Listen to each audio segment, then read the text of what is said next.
பாகம் 2 ரசமணி விற்பனை. இது வந்து சாதாரண நம்ம வெறும் துருசு ரசமணி தான்.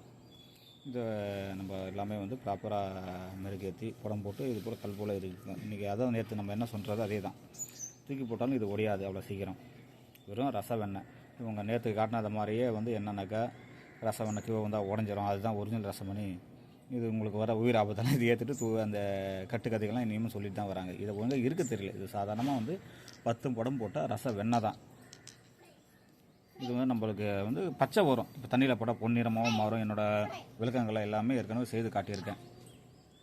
தண்ணியில் இது கோல்டு நிறமாக மாறுது எல்லாமே இதுதான். இதில் வரைக்கும் செம்பு ஆசு அது போல் நிறம் கொடுக்கும். எதுவும் கலந்து வேறு எதுவும் இல்லை, தங்கமெல்லாம் ஆகாது.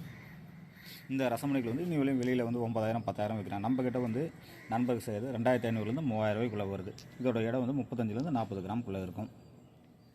இதை நீங்கள் ஏன் நான் இந்த விலை விவரம் சொல்கிறேன்னா, இதை போய்ட்டு நீங்கள் வந்து நான் ஒன்றுத்துக்கு ஏன் விலை விவரம் சொல்கிறேன்னாக்கா, இந்த ரசவணையை போய்ட்டு யாராவது வந்து 100 புடம் போட்டேன் இது போட்டு இப்போ எந்த வந்து இதை நீங்கள் சுண்ணாம்புக்குள்ளே வச்சு 3 தடவை 4 தடவை எரிச்சிங்கன்னா இது 35ல் வந்து எவ்வளோ இடம் இருக்கோ அதில் அரை பாகம் 3/4 பாகம் கண்டினியூவாக செம்பாக மாறிடும். இப்போ டேரெக்டாக கொடுக்கனாலே இதில் அரை பங்கு செம்பாக வந்துடும். இப்போ நீங்கள் இன்னும் கொஞ்சம் பொருளாக எடுக்க சொல்ல வந்து 3/4 செம்பாக மாறிடும். இது வந்து பெரிய விஷயம் கிடையாது. இந்த செம்புக்கு உண்டான வேல்யூ அவ்வளோதான். இதை வந்து நான் 100 புடம் போட்டால் அந்த மணி இந்த மணின்னு சொல்லிவிட்டு எதுக்காக செம்புக்கு நீங்கள் அவ்வளோ வேல்யூ கொடுக்கணும்? இது கூட ரசம் உங்களுக்கு செம்பாக மாறுதுன்றப்போ ரசத்தோட வேல்யூ தான். இப்போ நம்மளுக்கு 50 கிராம் ரசம்னா கூட இன்றைக்கி உங்களுக்கே தெரியும், 100 கிராம் ரசம் நம்ம சுற்றி செய்தாலே வந்து நம்மளுக்கு ஒரு 4% குறையும். அப்போ இன்றைக்கி குறைஞ்சது பார்த்திங்கன்னா கடை ரசம் வாங்கினா கூட 4000 ரூபா ஆகுது. அப்போ நம்ம அது உண்டான மெட்டீரியல் உண்டான ரேட் தான் வாங்குறோம். இதை போய்ட்டு அதிக விலை கொடுத்தெல்லாம் வாங்குறாங்க. ரெண்டாவது பார்த்திங்கன்னா அடுத்த வீடியோவில் வந்து ஈய ரசமணிகளை பற்றி நம்ம நேரடியாக நம்ம நேற்று சொன்ன மாதிரி ஈயத்தை உருக்கி அதில் இவங்க என்ன பண்ணுறாங்க, நம்ம அது முறையாக எப்படி பண்ணலான்றதை நேரடியாக விளக்கம் கொடுத்து செய்து காட்டுறேன். ஏன்னா அதை போய்ட்டு வந்து இன்றைக்கி அதுதான் ஒரிஜினல் ரசமணி 3000 4000 உண்டு. நம்மக்கிட்ட வந்து ஈய ரசமணிலாம் வந்து நம்ம ஏமாறக்கூடாதுக்காக தான் வெளியிடுறோம். வெறும் 500 ரூபா கூட தேராது. நான் நேரடியாக செய்து காட்டுறேன். இவங்க என்ன பண்ணுறாங்க, நேராக அந்த ஈயத்தை வாங்கி ரசத்தை சும்மா வந்து கொஞ்சம் சேர்த்து அப்படியே உருக்கி மோல்டிங்கில் ஊற்றி மேலே ரசத்தில் தொட்டு ப்ரெஷ்ஷில் அடித்து தராங்க. இதுதான் ரசமணின்னு சொல்லி இன்றைக்கி வாங்குறாங்க. இதை வந்து முக்கால் பேசி நம்புகிறாங்க. இப்போ என்கிட்ட கேட்டுட்டு விளக்கெல்லாம் கொடுத்துமே அவங்க வந்து ஐயா உங்களுக்கு எவ்வளோ விலை வருது அவ்வளோ விலை வருது, அங்கே வந்து 2000 கொடுக்குறேன் 3000 கொடுக்குறாங்கனாக்கா அது வெறும் ஈயத்தை வாங்கி உங்களுக்கு என்ன பிரயோஜனம்?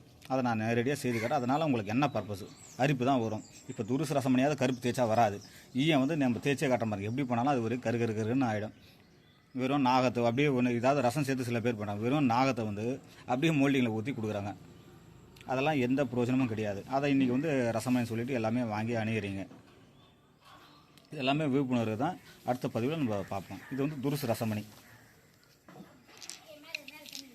ஒரு மணியோட விலை வந்து 2500 3000 ரூபாய்க்குள்ளே வரும். யாரும் ஏமாற வேண்டாம். எந்த ஒரு துருசு சுண்ணன்னு நிறைய பேர் சொல்கிறாங்க. நான் விரால்லேருந்து நீர் எடுத்து நேரடியாக கட்டி காட்டுறேன். அதில் என்ன விஷயம்னாக்கா திருப்பியுமே துருசில் நீர் எடுத்துட்டா களிம்புலாம் கிடையாது. உண்மையான ரசமணின்றப்போ அந்த துருசு சுண்ணத்தில் கட்டந்து ஆசியில் போட்டால் எதில் போட்டாலுமே களிம்பு வரக்கூடாது. ஆனால் இன்றைக்கி அந்த மணியை பார்த்தாலே தெரியும், பச்சை பசேல்னு தெரியும், கருப்பாக மாறும். இதெல்லாம் வந்து அது அவங்க தன்னைத்தானே முடியாத சுண்ணத்தை வச்சு சும்மா துருசை வந்து திராவத்தில் விட்டு அரைச்சி இல்லை ஜெயினில் அரைச்சி 2-3 புடம் போட்டுட்டு அப்படியே விராலில் சேர்த்து இடித்து சாறு எடுத்து அப்படியே போட்டால் இதுதான் வந்து களிம்பாட்டு சுண்ணம். அப்படி கிடையாது. சுத்தமாக வந்து சித்தர்களே சொல்லியிருக்காங்க அந்த சுண்ணம் வந்து எந்த அளவுக்கு இருக்கணும், அதில் களிம்பு வரக்கூடாது, அதை செய்த மணி எப்படி இருக்கணும்னு சொல்லியிருக்காங்க. நீங்கள் வாங்கி அந்த மணியை உருக்குனாலே தெரியும். இப்போ எத்தனை பேர் இவ்வளோ நாள் துருசு ரசமணி சுண்ணத்தில் பண்ண மணியெல்லாம் வாங்கி போனால் போதும் கூட நீங்கள் எடுத்து உருக்கினீங்கன்னா அதுலேருந்து சுத்தமான செம்பு தான் கிடைக்கும். அப்போ இவ்வளோ நாள் உங்களை ஏமாற்றிருக்காங்க. அதை நான் சொல்ல வேண்டியதே கிடையாது. உங்கள்கிட்ட ஒரு மணி இருந்தால் துருசு சுண்ணத்தில்னு வாங்கினீங்கன்னு உங்களுக்கு வச்சுங்க. அது மணி கூட கிடையாது, ரச வெண்ணெய் தான். அந்த வெண்ணெயை எடுத்து ஹீட் பண்ணி உருக்கி எடுத்தீங்க, ரசம்லாம் ஓடிட்டோம். அப்படியே எடுத்து பார்த்தீங்கன்னா வெறும் செம்பு. நீங்கள் பார்த்தாலே தெரியும். இதை போய்ட்டு இவ்வளோ நாள் வந்து துருசுன்னு சொல்லி வாங்கி இதுக்காக பணம் கொடுத்து ஏமாந்துருக்கீங்க. 100 புடம் 1000 புடம் போட்டாலுமே அன்றைக்கி சொன்னதான் துருசில் நீங்கள் இதெல்லாம் அந்தளவுக்கு வெளியே வரல. உண்மையான துருசுண்ணம் பண்ணவங்களாம் ஏன் வெளியே கொடுக்க போகிறாங்க? எல்லாமே நம்மளே வந்து ஆய்வில் தான் இருக்கும், முதல் படியில் தான் இருக்கும். அந்த அளவுலாம் சொன்னாலாம் எதுவும் பண்ணலை. எதுக்காகனா சாதாரண துருசை விடுப்பு செயல்னு தான் சொன்ன மாட்டேன்னா ஆகாது. ஆனால் இன்றைக்கி எல்லா வீடியோவிலும் அதான் போடுறாங்க. துருசுண்ணத்தில் போட்டாச்சு. அது பார்த்தாலே தெரியும், கண்ணகரையில் அழுக்கு போகிறதும் பச்சை வரதும் அந்த மணியை உருட்டினா கொஞ்சம் நாளுக்கு அப்புறம் பார்த்தீங்கன்னா அது மேலே களிம்பு தான் வரும். சுண்ணமாட்ட களிம்பு வரக்கூடாது. இது எல்லாமே தெளிவுபடுத்துக்காக உறுதியாக சொல்லி நான் சொல்கிறல நம்ம சித்தர்களும் மற்ற எல்லா வயதிலும் இது தான் சொல்கிறது. துருசு சுண்ணமானால் தரிசெல்லாம் தங்கன்ற மாதிரி அது அட்டம்ஸ் மாறணும், ஒவ்வொரு அணுத்துகளும் மாறணும். ஆனால் இன்றைக்கி அப்படி கிடையாது. அது எல்லாமே காப்பராக தான் கன்வெர்ட் ஆகுது. நீங்கள் யாருக்கிட்டையாவது அப்படி துருசு சுண்ணத்தில் வாங்கின மணி இருந்தால் என்கிட்டயே கொண்டு வாங்க, நேரடியாக உருக்கி கேட்டால் வெறும் காப்பர் தான். அப்போ இவ்வளோ நாள் உங்களை ஏமாற்றிருக்காங்கன்னு தான் அர்த்தமே, வேறு எதுவும் கிடையாது. உங்களால் உருக்க முடிஞ்சாலும் உருக்கி பாருங்கள். எல்லாமே வந்து நம்ம ஒளிவு முறையிலாமல் பேசுறதுக்காக தான் விஷயத்தை பேசுகிறோம். இது நான் மணி கூட சொல்லலை, சாதாரண ரச வெண்ணெய் தான். திருப்பி நான் சொல்கிறது இன்னைய விலை இது தான் ரசமணின்னு சொல்கிறாங்க. இது மெட்டல்ஸ் கூட கிடையாது. இது முழுக்க புடம் போட்டால் செம்பாக மாறிடும், அவ்வளோதான் ரச செம்பு. இதை வந்து அது இதுன்னு சொல்லிட்டு மக்களை ஏமாத்துறாங்க. வெறும் ரச வெண்ணெய். இந்த வெண்ணெயே வந்து நான் திரும்ப சொல்ல மாதிரி அவ்வளோ சீக்கிரம் உலகங்களை அரிக்காது. ரச வெண்ணெய் தான். அப்போ ஒரு மெட்டல்ஸ் அரிக்கிறப்ப இவங்க சாதாரண ஒரு ரசமனை வச்சு தேய்த்தா தங்கத்தை அரிக்குது, வெள்ளி அரிக்குதெல்லாம் அது என்ன சொல்கிறதுன்னு எனக்கே தெரியல.